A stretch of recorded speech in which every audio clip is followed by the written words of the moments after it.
दिल्ली येथे विद्यार्थ्यांवर झालेल्या अमानुष मारहाणीचा पडसाद, अकलूज कडकडीत बंद.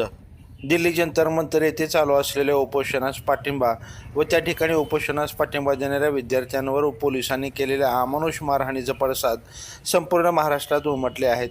अकलूजमध्ये वंचित बहुजन आघाडीच्या वतीनं पुकारलेल्या बंदला 100% प्रतिसाद मिळाला आहे. व्यापाऱ्यांनी आपली दुकाने बंद करून या बंदला पाठिंबा दिला आहे.